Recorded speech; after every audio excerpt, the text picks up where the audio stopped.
Awesome. Please go ahead and introduce yourself. I'm Dr. Elia Gourgouris, and I'm happy to be here with you, Eric. And what do you do? Tell me a little bit about your background. My background, first half of my career, clinical psychologist in private practice. Second half, started as an executive coach in leadership training and development. Became an author, wrote a book about happiness that, to my good fortune, became a #1 bestseller, translated into 4 or 5 languages. And that really opened up a lot of the doors in terms of my keynote speaking. I did a lot of that in the United States. But once the book came out and got translated, it opened up the doors to speak, all over Europe, Dubai last year. And I speak about happiness and wellness and well-being, mental health.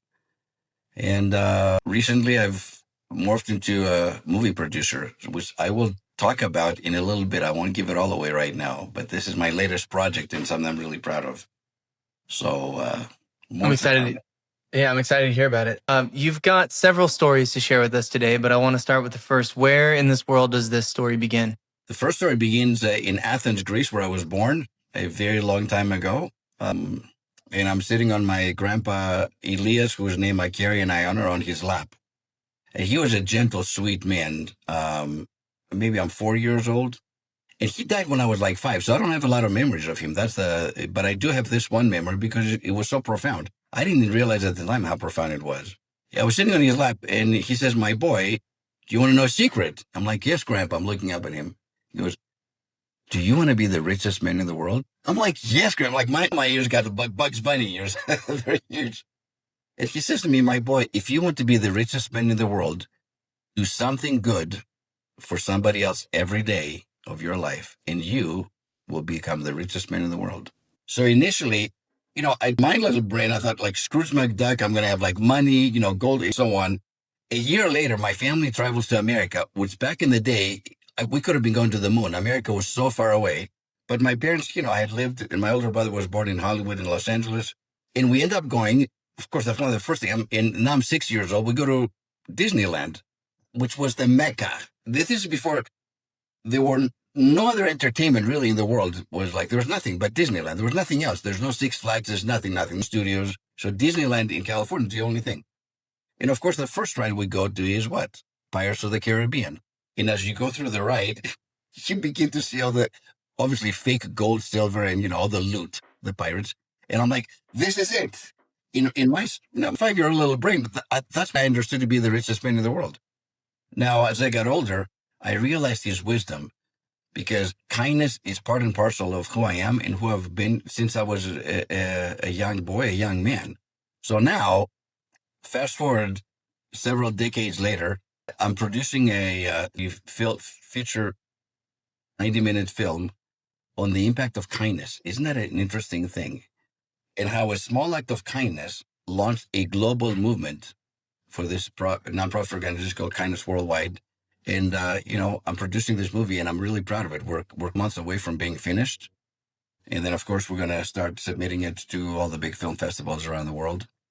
I'm very proud of what's evolving. And it's a very heart-centered movie. And, of course, the goal is to inspire other people. Because sometimes people get confused about kindness, like it's some grand gesture. But it isn't.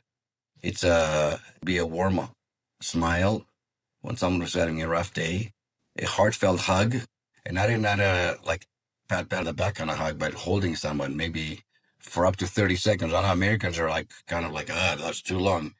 But Harvard has taught us, we talked about neuroscience now, that when you hug somebody and they feel it for over 30 seconds, the greatest drug dealer in the world gets activated, which is the human brain. Yeah. That happens. Oxytocin and dopamine, right? Yum. Exactly, get released.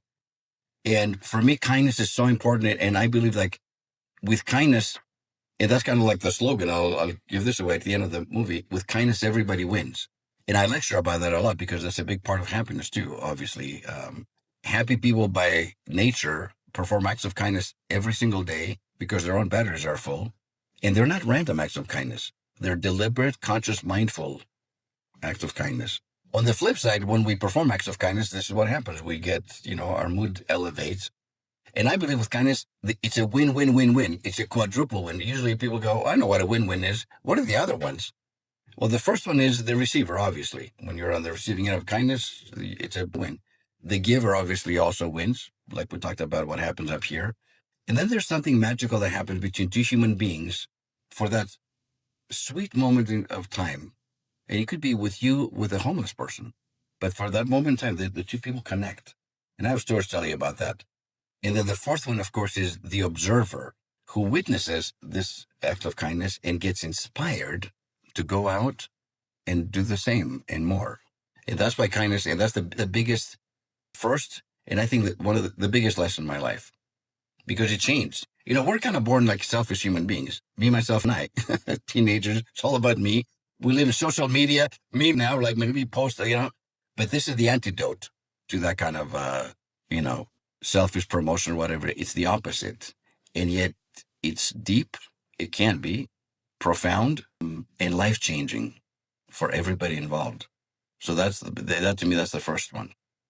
You know, I've myself curating the content that I am shown on social media, and I like all of these videos. The brand for this type of content that I have aggregated for myself is called Hopecore, like hardcore, but Hopecore. It shows, you know, people being reunited and friends seeing each other after years and years, and people doing kind things for each other, and it's always got this beautiful undertone music to it.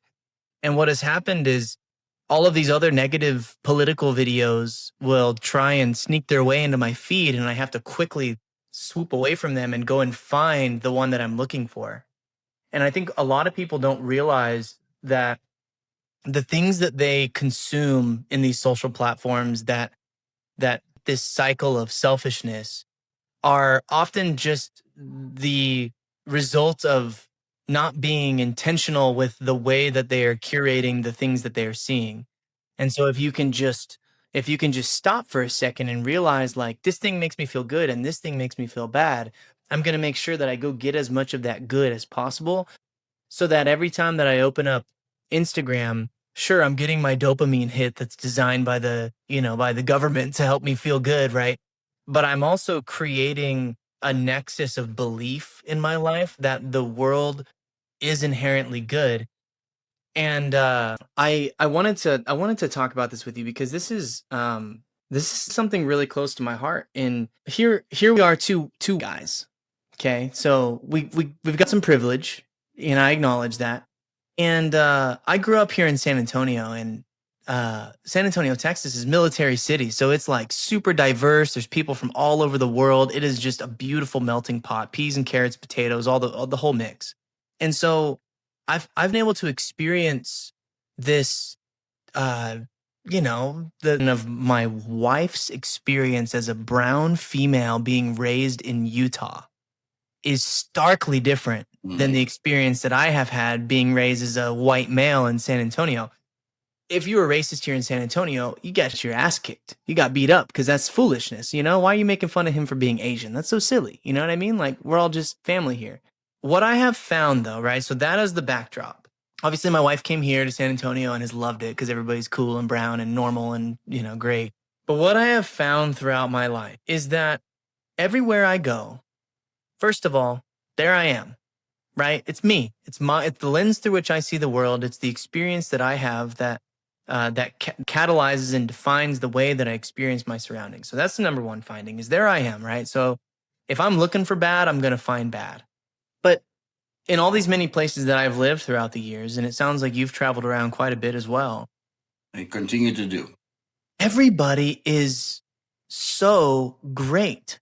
I don't see a difference between people in California and people in Utah and people in Texas and people in Hawaii, like all these places that I've lived, people in the deep South and people in the Midwest, and they like, American or not, London, Copenhagen, right? Like all these places that I've been, everybody seems to be within about one standard deviation of the statistical curve in terms of their coolness and their kindness and their goodness and their proclivity to do and experience and desire things that are ultimately morally and emotionally good for them. I find that pretty much everybody's pretty cool everywhere that I go. But if you ask people about others, right? If you ask them their opinion, I don't get that feedback very often. I get a lot of like, oh, I experienced a lot of hate here and there, or like people from California or this, or people from, from Utah or this way. And I'm trying to get to the bottom of this. I'm trying to understand why my experience moving around at all these places has such a broad stroke of the brush that seems so positive, but the people that I asked that have also interacted in all these places, they report that there's all this negativity and there's all this evil and there's all this like hatred in the world, and people don't share the same ideals and everyone is immoral and all that. And so I'm curious if you have a perspective on this. Can you break this down for me? The between those two experiences? Yeah, and I'm glad that and I hope that you raise your family that way. My wife and I raised our kids to become world citizens. They're not Greek, they're not American. My wife is half German, half Armenian. I'm full Greek, so kind of the United Nations. And as we traveled, we made sure that they experience wherever we're in the world, the food, the culture, the language, the customs, and to embrace it. But I take credit for that, though. My father, when we moved to the United States when I was 10 years old, it was very hard for us to, emigrate. We're immigrants in essence, but we left a great life in Greece. It's not typical like, oh, we're leaving something horrible to go to America to find a better life. We left a great life in Greece in order to prolong my mom's life, who had cancer. So there's a different reason why we came to America. So we were very down when we first came to, even though Santa Monica was like paradise, like, you can't get any better place than Santa Monica, Southern California, palm trees in the ocean, right? But we still missed home. And so my dad sat us down and said something so profound that it relates to this. He said, listen, there are things here in America that Greece is not going to find in 100 years, which is true. However, there are things in Greece and in the culture, ancient culture, America is not going to find in 1,000 years. So as a result, he said to my brother and I said, so take the best of both worlds and leave the rest behind. So, and I love both countries, and I love every country actually, but planting that seeds, like, it depends what you look for. If you look for the good, you're going to find the good. If you look for the kind, you're going to find the kind. If you look for evil, you're going to find evil. If you look for darkness and negativity, you're sure to find that. It's available everywhere. So it's what you choose. I'm an optimist by nature. I love people big, and it comes easy. And there's a reason for that, which is the second story that I'm going to share with you later on that had so for me, it's not like it doesn't exist, that negativity or darkness doesn't exist. So we're not talking about some kind of toxic positivity right here. It does exist, but I choose to focus on things that are within my control, which are what? My attitude, how I approach people, how I treat people. And that's why the kindness, which is it's such a big part of me. I don't think about it. And when my wife says, how do you love so many people so big? Like, hey, it's easy. That's not hard. Just decide to love people. That's it. But you've seen people, as a psychologist and a coach and that, with all their flaws, right? Addicts or all kinds of people. Like, I said, yeah, that's what I love them the most, because they're actually not giving up, and they're coming and asking for help and want to get better with all their dark side and their shadow side and all the shadow work that we do. That's what's so beautiful about it, right? And to see somebody transformed, overcome their trauma, heal, and then take off and become an inspiration to their own family. Do you know how many people that I've worked with that I have stopped a multi-generational, either sexual abuse, physical abuse, emotional abuse, who have said, yes, and they could have played the victim and passed it on to the next generation, but said, no, it stops here in my family lineage. With your help, Dr. Elia, it stops right here. Those are true heroes to me. And I've been privileged to be on the front lines. We're talking about thousands of people, not 5 or 10. It is beautiful to see that. And to me, that's the best of humanity, right? I choose. I've had people say, I didn't grow up with any love, but I made a choice. If I do nothing else, I'm going to love my kids, at least. I didn't get that from my parents. My parents get that from their grandparents. And who knows what happens, 3 or 4 generations back. But it ends here. I may not make a lot of money, but I'm going to love my kids and at least give them that foundation. They can build for my grandkids, upon that foundation of love and safety and security. So that's my approach to life. I Sure. want you to jump. Yeah, I want you to jump right into the story that you want to tell. Don't Don't gloss over it. Let's So, dive. so the second story is fucking beautiful. So my mom was this amazing human being. She was love personified, and she was not just loved by men and women. She was beloved, which is deeper. And used to call her Elizabeth Taylor back in the day, but just physically, but more importantly, beautiful on the inside. Well, she gets cancer when I'm 10 years old, and in Greece, which back then was a death sentence, especially in Greece. I mean, back then it was like, and because my parents had lived in Los Angeles before, when my brother was born, they decided to come back. UCLA Medical Center, just they just decided, and I'm glad that they did in some ways because it prolonged her life.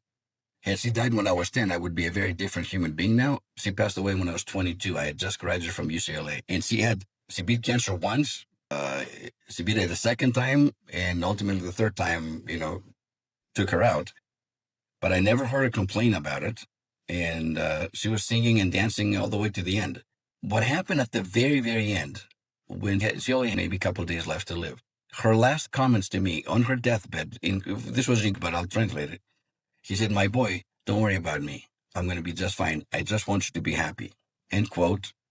And then, she went into a coma, and within 48 hours, she passed away. So the fact that I've become America's happiness doctor and happiness has been my thing is a direct correlation to my mom. But it happened immediately because when I lost my mom, I lost everything, and I was truly a mama's boy. I think subconsciously I knew my mom wasn't going to be around for the rest of my life. So even in high school, I'd rather play cards with her and her girlfriends than go out and, get silly and drunk with or high with my because that so but the first after she passed away, first of all, my brother with his own grief leaves and takes off my older brother, so I lose him. My dad drinks more than he was drinking before to deal with his grief. That was his coping mechanism, so I lost him too. So I had this amazing family. It's as if somebody opened up the family door to our house and threw in a grenade and just blew it up. So I was completely lost. All I had was a college degree from UCLA. I didn't have anything else.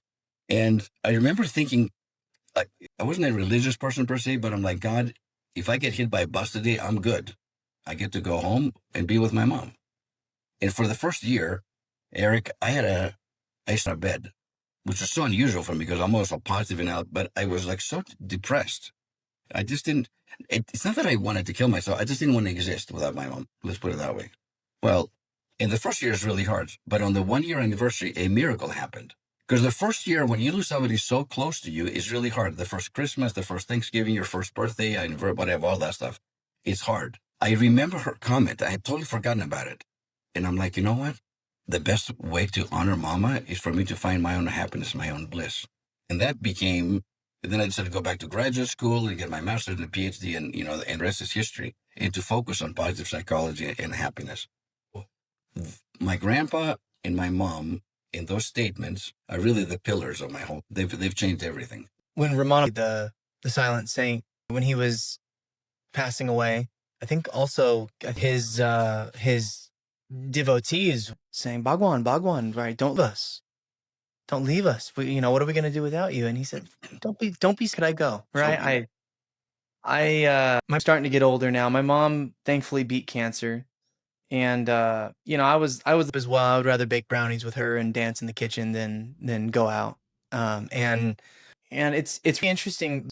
My folks are my sister jokes around and says that my my parents are the same age that they were when they experienced the major trauma in their life, that we don't necessarily know what it is, but she says that mom is still 6 and my dad is still 16. And that's have been stuck as people. You know, obviously they're 66 and 65-year-old, grown babies. And my mom feels like she has done everything wrong. She feels like she didn't do a great job as a mother. She feels like she has never accomplished anything in her life. Like she doesn't have any Look skills. at you. What do you mean she hasn't accomplished? She has accomplished a lot. I'm looking at you. That's You enough know, for I me. I think I think that I have certainly disappointed her over the years. But and I hope that she sees the things and sees the result of it. And I've had the opportunity to take her on the trip that no one ever takes. You know what I mean? And I have a great relationship with her. But what would you say to somebody like Cool. Yeah, and that's very, and I know the culture too that you speak of, who never felt like they were good enough, struggle with mightily with depression and, what I call the sin of perfectionism. Yeah. By the way, Hard. I'm a recovering perfectionist, so I can actually speak from experience. Yeah, one of the things, and that have been, and I think I can remember as far back as the ability to see the potential in people before they can see it in themselves. And a lot of times with a lot of my clients, I would say what I see, and they're like, "Well, I don't think you really understand addictions. I don't think you understand who I am. I don't think you understand what I've done." And I'm like, "I don't think you understand human nature. I don't think you understand what your full potential is." I would push back. They're like, "What?" This is in the first session, by the way. They're looking Yeah. at me going, "What kind of psychologist is this guy?" Because I could see it. And I've always been able to see it very clearly. Same is true with your mom. And I hope that you're able to articulate that to her some, through, I call it spiritualize, that mom, you're so much more than you think you are and have been. And it would be a shame if you end your life with these regrets that somehow you're not a successful person. It's my it's I hope you articulate that to her in a way that can be meaningful to her, that she can take it in and internalize it, and then begin the journey of saying, I wonder why Eric sees me that way. I wonder why, or my kids in general, if it's more than, because I don't see myself that way, but maybe the story I've been telling myself because of who knows my own trauma or whatever, perhaps it's false. And perhaps they're able to see it more clearly than I am because they're from the outside, they have a little bit more independent perspective. I hope you have a chance to do that in this lifetime. boy, I had to hype her up.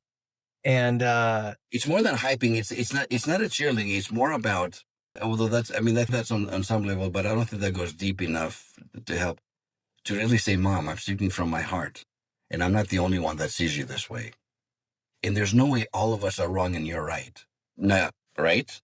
I've got to create a logical argument for her Well, to I know kinda want to. exactly, Yeah. exactly. Because if you have, it's one thing to say, well, that's just your opinion because you're my son, you love me. I'm like, well, but Mom, let me gather like Yeah, it needs to be a body of evidence type thing, right? I need to. exactly and say, there's no way all of us are wrong and you're right. So why are you holding on to this story that's clearly false? Not it's anymore. Are you willing? Are you rewriting that story and beginning to see yourself through spiritual eyes? I would definitely bring out the spiritual stuff with your mom, and perhaps to see that I'm actually more well, like to see how God sees you. My God, anyway, who's all about love and kindness and sense of humor and laughter and whatever. Yeah, she I Yeah, think that it's it's an interesting, like mine's a bit of a flower child, it's I like it. a kid of the 60s and 70s, Nice. and he a leaf in the wind, and you know it's really strange. She was inactive, kind of like less active family in the Mormon church, and her mom, I think, tried her best. But I don't think that she ever really wanted kids, to tell you the truth. Shout out to my grandma. I love you so much, Patty. And I think that had a profound effect on all the kids. And for whatever reason that has like snuck its way through, I think a lot of the stuff that she has presented to her story, right? The story that she tells herself comes from her interactions with her mom. No doubt. But that's what I said. That's not your story, though. That's somebody else's story that was projected onto you. Of course, you're a little girl. You don't know any better, so you assume that it must be true. Yeah, I'm not worth anything. So how? But that's a projection, though. My first, like, talk to me like I'm a patient here, right? Where I do you need to get the person to tell their story first? You need to get them to I articulate think it to so. I themselves? think so. But at some point, you definitely do. But mom, that's not your story. That's what you were told. That's somebody else's projection. When people finally what projection is, do you know what the funny thing is? They begin to see it all the time. He's projecting, she's projecting, they're projecting. I'm like, yes, people are projecting all over the world. They're vomiting projection. So I will own what's mine, and you, Eric, own what's yours, and your mom owns what's hers. But I'm not owning anybody else's BS projections that are not true. They're not mine. But we don't have the skills when we were kids to actually have that. That doesn't come until much later on when we're adults and we're able to more objectively viewpoints and say, and also, but do it with love towards your grandma, Patty. That's even better. She can say, "Oh my gosh, that was my mom. My mom, meaning your grandma's projection. Poor Patty. She didn't want to have kids. She had all these kids, whatever the case may be, and do it with empathy and compassion towards your grandma, but also come to understand it's like, okay, but now I understand my mom even better. That's her stuff. It's not my stuff, and I'm not gonna continue to be living in quotes this story that's not even mine." Yeah, People are shocked. They realize there's like, I wish I had a camera somewhere to see the light bulb when it goes on. And they're like, wait a minute, what? Because they've believed that for like 6 decades, 65 years. And all of a sudden kind of go, what? This isn't true? I'm like, no, honey, that's not true. It was your mom's projection. It's not true. It had nothing to do with you. But you were a kid. You didn't know any better. And once the people download that and really get it, it's a game changer. Your mom's life will change forever. So it seems and maybe this is a fallacy. I don't know if it into the list, but the source of authority that somebody receives insight from is pretty important. So if I have a trained psychologist and I trust their credentials and I believe, the skill set they have and you, a physician, And also 35 years of experience working with hundreds of thousands of people. So it's not like Elia's idea came that, it's based on my experience with working with so many people. So I feel like you are going to be turning on the lights for a lot more people because your source of authority is so much better than just, the punk black kid. There's my, right? There's my projection. I'm the youngest kid. I would love to have a talk with your mom. I sit down with your mom. I have it with your mom for a few hours, though. It'll take a few hours to do. And then that's when I'm like, what's your mom's first name? Judy. Judy. I would love to have a talk with your mom, Judy. We will, She's the coolest cat. I mean, we joke around, so negative, but she's so right all the time. She's just got that licked finger to the wind where she knows, where everything's blowing and shit smells like shit to her. And she's a cool ass cat. I love her much. And it has broken my heart all these lifetime, Eric. If she actually got that part before she died, before she passes on, it would be it would be a miraculous thing, given that she's 65. I mean, I'm trying so hard to deliver it to her, and you're right. And the different, I think you're right. That maybe you and I could say exactly the same words, but she would listen to me and not you. Maybe, yeah. That's how often that happened when I was with families, a lot of LDS families too, and they would bring their kids, and they would tell me, oh, this, and this, and this, and this, and then I would share exactly the same concerns the parents had to their kids, and then and the kid would be open to it. It would drive the parents crazy. Like, well, why is he listening to you? We've been saying this for the last 2 years, and he's like blowing us off. And you got through. I'm like, you know why? Because I'm not his mom, and I'm not his dad. But it's the same why I've realized recently that I can't son's jujitsu class. Like here I am, the jujitsu coach, and I'm there helping everybody, and I try to teach, treat him the same as everybody else. But God, he just falls apart whenever I'm on the mat. Yeah, there's something to it. So here's kind of the question that's to mind for me. You are spreading this message of love and kindness, and what is our role as lay people in this whole thing? You can sit somebody down in a couple of hours and have them have all these realizations about these false beliefs that they have. But how do I, as the friend, as the husband, as the father, how do I play in helping these people achieve that level of breaking beliefs and realizing that they are this incredible version of themselves? What's my role? There's a lot you can do, Eric, and there's a lot you can do, and to your audience, because every family has false stories. I guarantee it. Every family has false stories. Part of it is to begin to introduce the idea and concept, because I think that needs to come first, and then you present the evidence. But the idea is, what if what I told these years is BS? But I believed it because it came from the authority back then, which was your grandma. that was back then, right? And that was her story. When people begin to understand how projections work, it's like, wow, you mean I don't need to own that anymore? I'm like, nope. And I'm sorry you had to own it for 65 years. But if you have 20 years left, you're going to live free of that. And then you're really going to see yourself for who you truly are. And what a remarkable woman. If you were to give us a prescription for making the world a kinder place, right? I hear 30 seconds. The prescription, because my grandpa told it to me and I told it to you. That's the prescription. Give it to me again. Tell us again. Do something good for somebody else every day and you'll be the richest person in the world. Simple. End quote. That's it. It doesn't, most of the times, acts of kindness don't really cost anything other than your willingness to do it. The I think simplest example would be you're going through a grocery store and the lady behind this grocery is scanning your stuff and you're getting ready to pay. And you notice that her name is Judy. Rather than just paying and walking out without saying anything or maybe thank you, say, Judy, thank you so much. I really appreciate you. Okay, that took literally 3 seconds out of my whole life. But those 3 seconds, as I'm leaving with my car to go to my car, what's left behind is a huge smile because somebody saw Judy in a menial job that she's doing.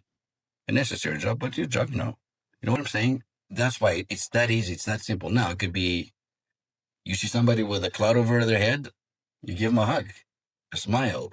It's easy. It doesn't cost it. It's easy. It's easy. so I've been in this work, and I joke around with all the that I am the I am the patient that I'm treating all these life coaches and physicians and happiness doctors, right? Like I'm the aggregate of all of their good advice because I'm really trying to apply all of this, and I'm studious and I journal and I meditate and I pray and I just find it all. And I've been told maybe you're doing too much, on all that front. And then told by other people, like, just keep going, right? You'll feel it. I I found that in order to, right, like habits are really good to just be like, when this thing happens, when I see somebody, I smile, right? Just having that kind of like systematic approach to kindness is good. But it seems like if I can start the day with really deciding who I am, really deciding who the person is, behind these eyes and this prefrontal cortex and all that. If I can start the day and really like emanate love and emanate and gratitude and just take the time to decide like what are the values that this video game character meat sack that I'm piloting around embodies, the likelihood of smiling at the person at the register, right? Like the come from a place of purpose and deep identity rather than, just like a prescription to go and try and be nice Right. to other people. Yeah. So I'm curious, you as a psychologist, how can people better program and identify with themselves, right? How can they better know themselves and orient themselves to be a more kind and gentle person? What time do they do it? When do it? Like, give us the playbook on how we can create a better identity for ourselves. I don't think it has anything to do with time or place. It has a lot more to do with how kind are you to yourself. I'm very kind to myself. So as a result of that, it's so easy to be kind to other people. If I'm hard on myself, if I beat myself up, if my inner critic is running wild, what are the chances I'm going to continue to be kind long term and consistently towards others? I may do it for a while, but at some point I won't be able to because my own personal negativity is going to weigh me down so much. I won't be able to break a smile into a smile. You know what I mean? So the recipe is the kindness to oneself first, and that goes How from how within. how are you kind to yourself? The thing that comes Yeah. to mind Okay. is the Um, SpongeBob smiling in the mirror. You know what I mean? Like I'm no, just no, it's not. laughing at myself. Tell me that. How do you do it? Laughing at yourself actually is part of it. Yeah. So, one of the biggest things when it comes to happiness, and one of the 7 paths to lasting happiness, which is from my book, and the one that's the least applied.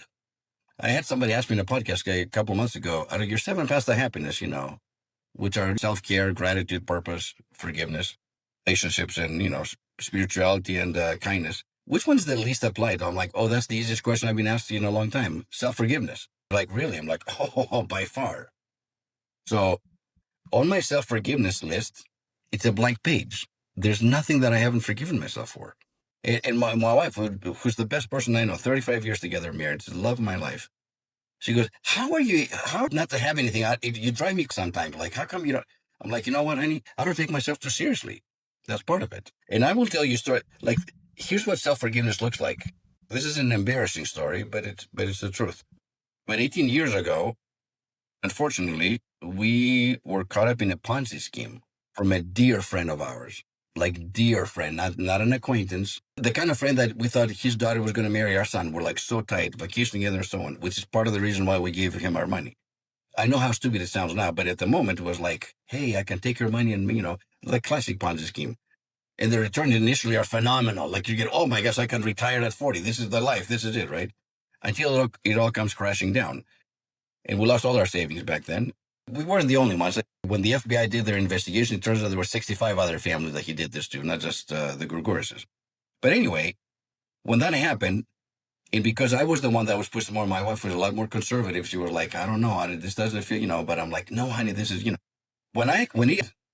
and I knew this was gone, two things happened to me. Number one was, Elia, you can blame him and he's definitely a crook, or obviously you wouldn't have, done a Ponzi scheme to 65 of their families. But what's your responsibility? This is a stuck in the mirror. And I'm like, well, you know what it is? Part of it was my own greed because it was easy money. Because I could retire. I could just write books and, be on the beach in Greece and enjoy the rest of my life and not have to work that hard because that's what it appeared to me like. So part of it, so I had to take personal responsibility for my part. Not the cheating part, obviously, not the fact that he was a crook and a shyster. But the second thing is, if I had a download when the minute where it was like somebody punching you in the gut. It's the worst feeling in the world. To like, I've lost all my money. The download that I got, and I that voice, whether it's you call it the spirit of God, your intuition, your higher self, that still small voice. It was crystal clear, and it was this: he took all your money. Don't let him take all your happiness. You need to forgive him now. And in my brain, that made so much sense. I'm like, that SOB may have taken my money. He's not taking my happiness. So I forgave him right there and then. Now, I know people, family, extended family, so on, who have not forgiven him. And that happened 18 years ago, who continue to struggle with and rightly so. I know why I'm upset with him. He was a crook. He lied to everybody. Charming fellow, of course, but forgiveness equals freedom. That's the trick. That's why I'm happy, because I not only forgive myself because I took personal responsibility for my part, but also realize I got to forgive the other person too, or else I'm going to be hostage. There's no way he's going to take my happiness. I mean, not a chance. So there you go. And that's a very powerful real example that cost us a lot of money. Actually, it's a terrible story, but it's a good story though too. It's interesting that we have a gut health problem in America and really in lots of places all over the world.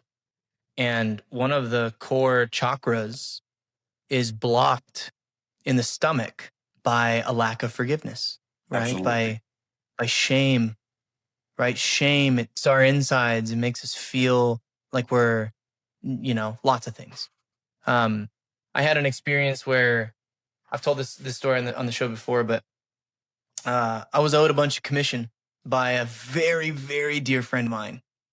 And I was and bitching and moaning to one of my mentors, and he gave me the same advice that the mirror gave you, right? Like, you need to quickly transmute all of that negative energy into positive energy right away. Forgive him and move on. All of it. Forget about it. You're going to make twice as much money as was taken from you if you can just use that energy that you feel, that negativity, and apply it to something that's positive. And that's exactly what I did. We had the best month of our lives right after that. That's a great story, Eric. And I'm so glad we both have very similar stories. And this is the power of self-forgiveness. And in our particular case, it translates to actual, physical income. Person, yeah. But it's beyond that. It's your own personal happiness and wellness too, and mental health. Because if I don't forgive somebody, if I don't forgive myself, I am trapped in a nightmare. You wake up in the morning, it's still there. You go to sleep at night, it's still there. Day after day, month after month, year after year. Well, I'm like, and I almost did, it was a selfish thing. Like, there's no way he's going to take my happiness. I'm not giving that guy that kind of power. It was a mistake. I learned my lesson. But the other, there's never again. That's the other lesson that I learned. Never again. And I trusted. It was too trusting. So to me, and the other thing is, I didn't want to be the kind of that's jaded, who doesn't trust other people. But I made a decision especially with the money, trust but verify. So now from that point forward, I'm in control of my money. I invested the way I want to. This is it. I'm not giving my money to anybody else. Yeah, you implement a system that allows you to protect yourself. Trust but verify. That's it. Right. Not blind. But I was naive. That's okay. I had to learn a tough lesson. It was a tough lesson. We all do. Dr. Elia, where can everyone find you? Instagram. I think those three are the best, or drofhappiness.com. That's one of my, or dreliagourgouris.com. That's my speaker website, the second one. So yeah, those two. And you've got a new book coming out as well. Is that what my understanding? No, the movie. The movie's coming out. The move. That's right. The 90-minute documentary. Yeah. When does it drop? We should be done. We're going to start submitting it in September of 2025. Final edits. It's called For Such a Time as This. That's the title of the movie, For Such a Time as This. And I hope it inspires people around the world to be close to one another and watch miracles happen in their lives and in their communities too. Very proud of this movie. Jelly, You'll see. It'll be good. Thank you so much for coming on the show. Thank you, Eric. It's a conversation you and I have had, which I love. This has been the Pulse Ox podcast. Please, if you found this episode valuable, give us a like on Spotify and share it with a friend.